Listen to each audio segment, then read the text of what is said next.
آج ماہ شعبان کی دوسری تاریخ اور عظیم الشان جمعرات آج کا دن آ چکا ہے، جس کا برسوں سے انتظار تھا۔ آج کسی بھی وقت ہاتھوں کی انگلیوں پر صرف 33 بار پڑھ لو، جتنے پیسے چاہیے ایک کاغذ پر لکھ لو، شام سے پہلے مل جائیں گے۔ خدارا یہ موقع بار بار نہیں ملتا، جلدی کر لیں۔ بسم اللہ الرحمن الرحیم۔ آج ماہ شعبان کی دوسری تاریخ جمعرات کا دن ہے۔ آج کا دن قبولیت کا دن ہے۔ جو لوگ ہر وقت کسی نہ کسی پریشانی کا شکار رہتے ہیں، ان کی مشکلات اور پریشانیاں ختم ہونے کا نام نہیں لیتی، وہ آج یہ وظیفہ بتائے گئے طریقے اور ترتیب سے پڑھ لیں۔ آج ان کی ہر حاجت پوری ہو جائے گی، کیونکہ آج کا دن بہت بڑا موقع آپ کے پاس ہے، یا یوں سمجھیں کہ آپ کے پاس آج سنہری موقع ہے۔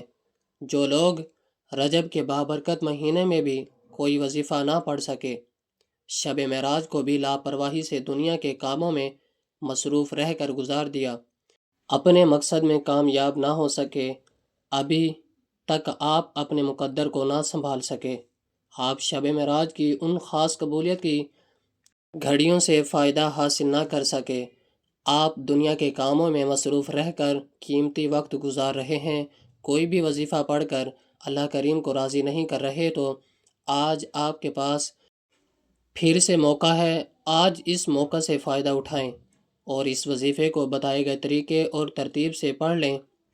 اگر آپ نے اس وظیفے کو بتائے گئے طریقے اور ترتیب سے پڑھ لیا تو آج آپ کی ہر تنگی راحت میں بدل جائے گی۔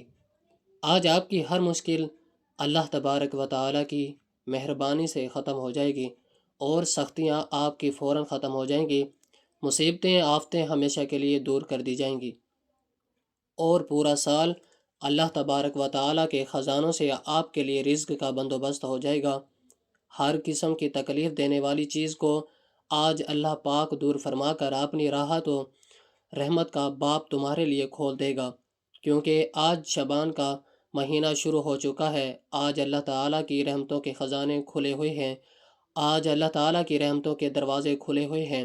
آج جو شخص بھی اللہ تعالیٰ سے اپنی حاجت پوری کروانا چاہتا ہے، اپنے مقصد میں کامیاب ہونا چاہتا ہے، اپنی کوئی بات منوانا چاہتا ہے، تو وہ آج یہ وظیفہ لازمی پڑھ لے۔ آج جو شخص چاہتا ہے کہ میں ایک نئی زندگی کی شروعات کروں اور ایک ایسی زندگی کی شروعات کروں جس زندگی میں نہ تو کوئی دکھ ہو، نہ تکلیف ہو، نہ کسی درد کا سامنا ہو، تو آج آپ کے لیے ایک ایسا خاص وظیفہ لے کر آیا ہوں۔ اگر آپ نے اس وظیفے کو بتائے گئے طریقے اور ترتیب سے پڑھ لیا تو آپ کی قسمت بدل جائے گی، ایک نئی زندگی کا آغاز ہو جائے گا۔ اگر آپ کو یقین نہیں آتا تو آزما کر دیکھ لو۔ آج دولت کا ایک ایسا وظیفہ لے کر آیا ہوں جسے پڑھنے کے بعد اتنا پیسہ آئے گا، ہر رشتہ دار آپ کے آگے پیچھے گھومنے پر مجبور ہو جائیں گے، لاکھوں نہیں کروڑوں ملیں گے۔ یہ وظیفہ اتنا تیز ترین ہے کہ بہت جلد اثر کرتا ہے۔ جس بندے کی کئی سالوں سے جیب خالی ہے، جو کئی سالوں سے غربت تنگ دستی کا شکار ہے، دولت کی تنگ دستی ہے، جہاں رحمتوں برکتوں کی بہاریں آج تک نہیں دیکھی گئی، وہ دنیا جہاں کے تمام کام چھوڑ کر شبان جمعرات عظیم الشان کے دن دولت کا ایک خاص وظیفہ کسی صورت مت چھوڑے۔ آج اگر آپ 200 کروڑ بھی مانگو گے تو رب کی ذات دینے پر قادر ہے۔ یہ دولت کا ایک ایسا الخاص وظیفہ ہے کہ اسے پڑھنے والا رب کریم کو راضی کر لیتا ہے، اور جس بندے سے رب راضی ہو جاتا ہے اس بندے کی ہر پریشانی، ہر مشکل، ہر تنگ دستی پل بھر میں دور ہو جاتی ہے۔ آج یہ وظیفہ پڑھنے کے بعد آپ تمام وظیفوں کو بھول جائیں گے۔ آج یہ وظیفہ پڑھنے کی دیر ہے، ہر حاجت ایسے پوری ہو جیسے پوری ہونے کا حق بنتا ہے۔ وظیفہ آج تک جس کو بتایا، جس نے پڑھا، رب کریم نے بے شمار رحمتوں برکتوں سے نوازا۔ یہ وہ وظیفہ ہے جسے آپ کی تمام پریشانیاں ختم ہو جائیں گی۔ آج کل ہر گھر کے مسائل پیسوں سے شروع ہوتے ہیں اور پیسوں پر ہی ختم ہوتے ہیں۔ کوئی کاروباری وجہ سے پریشان ہے، کوئی دکان پر گاہک نہ آنے کی وجہ سے پریشان ہے، کوئی گھر میں بے سکونی کی وجہ سے پریشان ہے۔ آج وہ وظیفہ لے کر آیا ہوں جو ان تمام مسائل کا آخری حل ثابت ہوگا۔ آپ چاہیں دنیا جہاں کے کسی بھی کونے سے تعلق رکھتے ہیں، دنیا کے کسی بھی کونے سے آپ کا تعلق ہے، آپ نے یہ وظیفہ کسی صورت نہیں چھوڑنا۔ آج آپ نے یہ وظیفہ لازمی پڑھنا ہے۔ آپ چاہے صبح نماز فجر کے بعد پڑھ لیں، چاہے تو نماز ظہر کے بعد پڑھ لیں، چاہے تو نماز عصر مغرب عشاء کسی بھی نماز کے بعد آپ یہ وظیفہ پڑھ سکتے ہیں۔ نہ وقت کی کوئی پابندی ہے، نہ جگہ کی کوئی قید ہے۔ آپ جہاں پر جیسے ہیں، آپ دکان پر ہیں، دفتر، کاروبار، سفر، چلتے پھرتے بھی آپ یہ وظیفہ پڑھ سکتے ہیں۔ لیکن آج یہ وظیفہ کسی صورت مت چھوڑنا۔ وقت کی نزاکت کو مد نظر رکھتے ہوئے آئیے ناظرین آج کے اس بابرکت عمل کی طرف چلتے ہیں، لیکن اس سے پہلے آپ سے گزارش ہے کہ اگر آپ اس چینل پر ابھی تک نئے ہیں اور آپ نے اس چینل کو سبسکرائب نہیں کیا تو خدا را اس چینل کو ابھی سبسکرائب کر لیں، کیونکہ ایسے بہت سے وظائف، ایسے بہت سے اعمال آپ کے حوالے ڈیلی بیسس پر کرتا رہوں گا۔ اب عمل کیا ہے؟ شعبان کی دوسری جمعرات پورا دن پوری رات آپ کے پاس موجود ہے۔ آپ کو جب جہاں جیسے وقت مل جائے باوضو مصلی پر بیٹھ کر یا چلتے پھرتے آپ نے سب سے پہلے نبی کریم صلی اللہ علیہ وسلم کی ذات گرامی پر 3 بار درود پاک پڑھنا ہے۔ درود پاک آپ کوئی سا بھی پڑھ سکتے ہیں۔ آپ مختصر اور آسان سا درود صلی اللہ علی محمد پڑھ لیں، آپ صلی اللہ علیہ وسلم پڑھ لیں، یا نماز والا درود ابراہیمی پڑھ لیں تو سب سے بہتر ہے، کیونکہ نماز والا درود ابراہیمی کی فضیلت سب سے بہتر ہے، کیونکہ یہ وہ درود ہے جو سب سے زیادہ افضل درود ہے۔ اس درود کا رتبہ بہت زیادہ ہے۔ روایات میں آتا ہے کہ حضور علیہ الصلاۃ والسلام بھی تمام درودوں میں درود ابراہیمی کو ہی سب سے زیادہ پسند کرتے تھے، سب سے زیادہ محبوب رکھتے تھے۔ تو آپ نے کوشش کرنی ہے کہ درود ابراہیمی ہی پڑھیں۔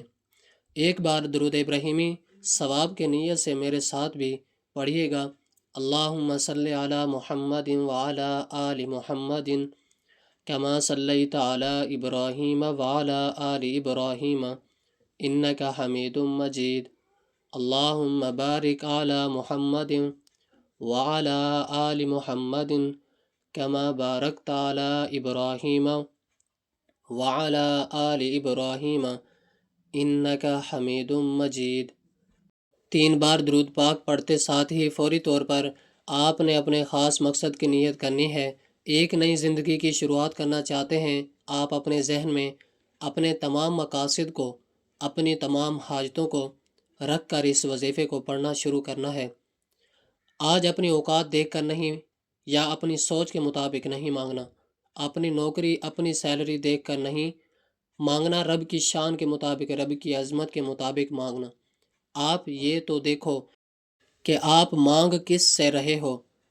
جس طرح سے کسی بادشاہ کے دربار میں جا کر 1 روپے یا 10 روپے یا 100 روپے نہیں مانگے جاتے، اسی طرح سے جو تمام جہانوں کا پالنے والا ہے، پتھروں میں کیڑے کو بھی رزق دیتا ہے، سمندروں کی گہرائی میں مچھلیوں کو پالنے پر قدرت رکھتا ہے، جو رب ذوالجلال پورے آسمانوں کو اٹھائے ہوئے ہے، زمین کو بچھائے ہوئے ہے، پہاڑوں کو میخوں کی طرح ٹھوکے ہوئے ہے، آج اس رب سے، اس قدرت والے رب سے کروڑوں مانگنا، اپنے خاص مقصد کی نیت کر کے، ناممکن حاجت کی نیت کر کے فوری طور پر آپ نے ایک بار اعوذ باللہ من الشیطان الرجیم بسم اللہ الرحمن الرحیم پڑھ کر وظیفے کا آغاز کرنا ہے۔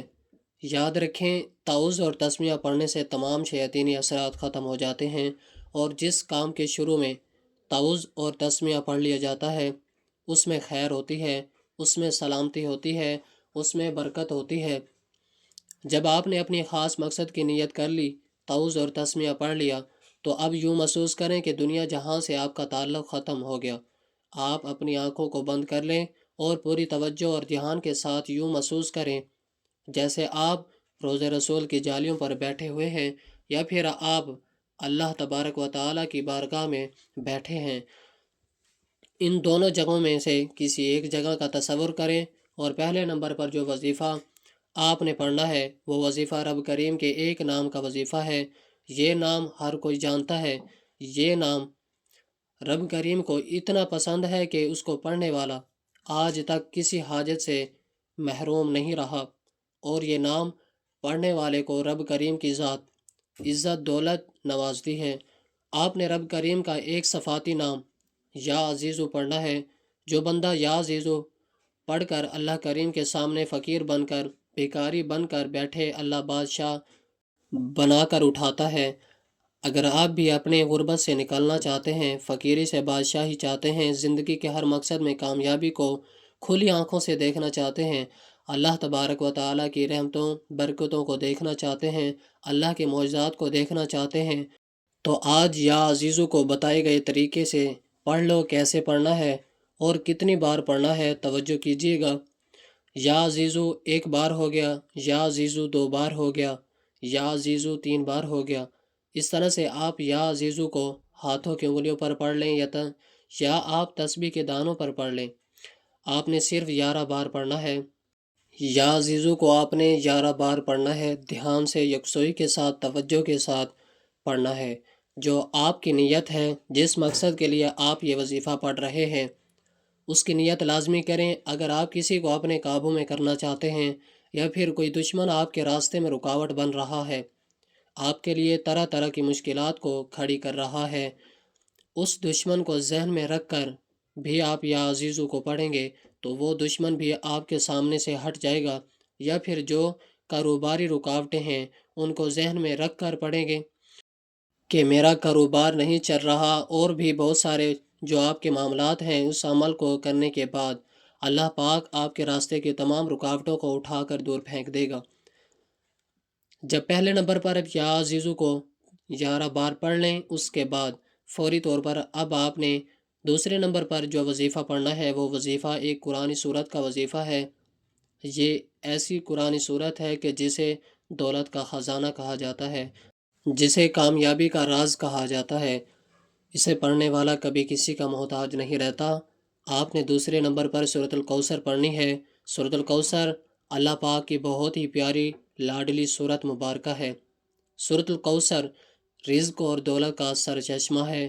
جن کے کاروبار چلتے چلتے بند ہو رہے ہیں، جن کے گھر میں بے روزگاری ہے، بندشیں ہیں، تنگ دستیاں ہیں، پریشانیاں ہیں، رکاوٹیں ہیں اور مسائل ختم ہونے کا نام ہی نہیں لے رہے، وہ آج شعبان کی دوسری تاریخ جمعرات کے دن سورۃ الکوثر کو بتائے گئے طریقے اور ترتیب سے پڑھ کر دیکھ لیں۔ آج اگر اللہ تبارک و تعالیٰ سے 70 کروڑ بھی مانگو گے تو رب کی ذات دینے پر قادر ہے۔ جس کو یقین نہیں آتا وہ ایک بار آج یہ وظیفہ میرے بتائے گئے طریقے سے پڑھ کر دیکھے۔ رب کریم نے چاہا تو اتنا ملے گا کہ آپ کے 7 نسلوں تک کافی رہے گا۔ سورۃ الکوثر کی تلاوت سماعت فرما لیں۔ بسم اللہ الرحمن الرحیم۔ انا اعطیناک الکوثر فصل لربک وانحر ان شانئک ھو الابتر۔ سورۃ الکوثر کو ہاتھوں کی انگلیوں پر پڑھ لیں یا تسبیح کے دانوں پر پڑھ لیں۔ آپ نے صرف 33 بار پڑھنی ہے۔ چھوٹا سا وظیفہ بتانے کا مقصد یہ ہوتا ہے کہ ایک تو وقت کم لگتا ہے اور دوسرا فائدہ بہت زیادہ حاصل ہوتا ہے، اور رزق آپ کے 7 نسلوں تک ختم نہیں ہوتا۔ اور وظیفہ چھوٹا بتانے کا مقصد یہ بھی ہوتا ہے کہ اس میں کوئی رد و بدل کرنے کی اجازت نہیں ہے۔ اور چھوٹے وظیفے سے فائدہ یہ ہوتا ہے کہ آپ تھوڑا پڑھیں لیکن ستھرا پڑھیں، یقین کامل سے پڑھیں۔ بعض اوقات بڑے بڑے وظائف سے انسان کا دھیان بھٹک جاتا ہے اور اسے سمجھ ہی نہیں آتی، اور اس کی وجہ سے کچھ اور بھی ہو سکتی ہے۔ اس لیے میں کوشش یہی کرتا ہوں کہ چھوٹے اعمال آپ کی خدمت میں لے کر حاضر ہوتا رہوں۔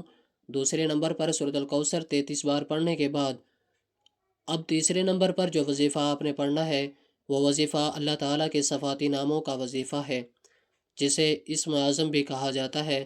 آپ نے تیسرے نمبر پر یا حی یا قیوم کو پڑھنا ہے۔ یا حی یا قیوم یہ اسم اعظم ہے، اور یہ وہ اسم اعظم ہے کہ اکابرین فرماتے ہیں کہ جو شخص بھی یا حی یا قیوم دونوں ناموں کو ملا کر پڑھتا ہے، اللہ پاک اس کے لیے اتنی آسانیاں پیدا کر دیتا ہے کہ وہ بندہ خود حیران رہ جاتا ہے۔ یا حی یا قیوم کی فضیلت اور برکت کے بارے میں اگر بتاؤں تو صرف اتنا کہوں گا کہ آج کے دن کی ہر گھڑی قبولیت کی ہے، جس میں مانگنے والے کو چھپر پھاڑ کر عطا کیا جاتا ہے، جس میں مانگنے والے کی نسلوں کو رنگ دیا جاتا ہے، گھر کے حالات کو بہتر بنا دیا جاتا ہے۔ یا حی یا قیوم کو آپ نے کیسے پڑھنا ہے اور کتنی بار پڑھنا ہے، توجہ کیجیے۔ یا حی یا قیوم ایک بار ہو گیا، یا حی یا قیوم 2 بار ہو گیا، یا حی یا قیوم 3 بار ہو گیا۔ اس طرح آپ یا حی یا قیوم کو ہاتھوں کی انگلیوں پر پڑھ لیں۔ آپ تسبیح کے دانوں پر پڑھ لیں۔ آپ نے 100 بار پڑھنا ہے، یعنی ایک مکمل تسبیح آپ نے پڑھنی ہے۔ جب آپ یا حی یا قیوم پڑھ رہے ہوں، آپ روتے ہوئے، گڑ گڑاتے ہوئے، اپنی آنکھوں میں آنسو لیے اپنے رب کو ہلکان کرتے ہوئے اس عمل کو پڑھیں تاکہ اللہ پاک آپ کو عطا کرے۔ آج اس طرح سے اللہ پاک سے مانگو، اس طرح سے رو کر، اس طرح سے گڑ گڑا کر اپنے دل کو اس طرح سے رب کی محبت سے سرشار کر لو کہ آج اپنی حاجات کو پورا کروا کر ہی اٹھوں گا۔ یہ اس عمل کا طریقہ کار ہے جو میں آپ کو بتا رہا ہوں، اور جمعرات کا دن آپ سب لوگ جانتے ہیں کہ بہت ہی بابرکت افضل والا دن ہوتا ہے۔ یا حیو یا قیوم کی ایک مکمل تسبیح پڑھنے کے بعد آپ نے آخری وظیفہ کون سا پڑھنا ہے؟ آپ نے آخری اور چوتھے نمبر پر استغفر اللہ کو پڑھنا ہے۔ یہ اس عمل کی شرط ہے کیونکہ بعض اوقات انسان کے گناہوں کی پکڑ کی وجہ سے نہ وظیفوں کا فائدہ ہوتا ہے، نہ دعائیں قبول ہوتی ہیں۔ آپ نے استغفر اللہ پڑھ کر کبیرہ صغیرہ گناہوں کی سچی توبہ کرنی ہے۔ اس کے لیے آپ نے استغفر اللہ کو کتنی بار پڑھنا ہے توجہ کیجیے گا۔ استغفر اللہ ایک بار ہو گیا، استغفر اللہ دو بار ہو گیا، استغفر اللہ تین بار ہو گیا۔ اس طرح سے آپ استغفر اللہ کو ہاتھوں کی انگلیوں پر پڑھ لیں یا آپ تسبیح کے دانوں پر پڑھ لیں۔ آپ نے 313 بار پڑھنا ہے۔ استغفار پڑھنے والا رب کریم کو راضی کر لیتا ہے۔ استغفار پڑھنے والا کبیرہ صغیرہ گناہوں کی بخشش کروا لیتا ہے۔ جس کے گناہوں کی بخشش ہو جاتی ہے وہ ایسے ہو جاتا ہے جیسے ابھی ماں کے پیٹ سے پیدا ہوا ہو۔ جس چیز میں ہاتھ ڈالتا ہے وہ سونا ہو جاتی ہے۔ جن کی حاجت پوری نہیں ہوتی، جن کی دعا قبول نہیں ہوتی، جن کی سالوں سے رکاوٹیں بندش ختم نہیں ہو رہی، وہ آج بتائے گئے طریقے اور ترتیب سے یہ وظیفہ پڑھ لیں۔ پہلے نمبر پر آپ نے یا ربار یا عزیزو کو کرنا ہے۔ دوسرے نمبر پر آپ نے 33 بار سورۃ الکوثر پڑھنی ہے۔ تیسرے نمبر پر آپ نے 100 بار یا حیو یا قیوم کو پڑھنا ہے۔ چوتھے نمبر پر آپ نے 313 بار استغفر اللہ کو پڑھنا ہے۔ جب آپ سارے اعمال بتائے گئے طریقے بہت ترتیب سے پڑھ لیں تو آخر میں پھر 3 بار درود پاک لازمی پڑھے گا جو آپ نے عمل کے شروع میں پڑھا تھا۔ اب وظیفہ مکمل ہو چکا، اب رب سے انعامات لینے کا وقت ہے۔ اب رب راضی ہے، آپ صدا لگا کر جو بھی مانگیں گے ملتا جائے گا۔ محمد مصطفیٰ کے وسیلے سے مانگیے گا۔ مانگتے وقت تصور میں یوں محسوس کیجئے کہ ہر حاجت پوری ہوگی۔ کوئی بھی عمل کریں تو خلوص نیت کے ساتھ عمل کریں۔ عمل کرنے کے بعد اللہ تعالیٰ سے خلوص نیت کے ساتھ دعا مانگیں، اور یاد رکھیں خلوص نیت کے ساتھ دعا مانگی گئی اللہ تعالیٰ کے ہاں ضرور قبول ہوتی ہے۔ اللہ پاک بڑا غفور الرحیم ہے، آپ کی ہر حاجت، ہر جائز دعا کو پورا فرما دے گا، اور اللہ آپ کو بہتر نہیں بہترین سے نوازے گا انشاءاللہ۔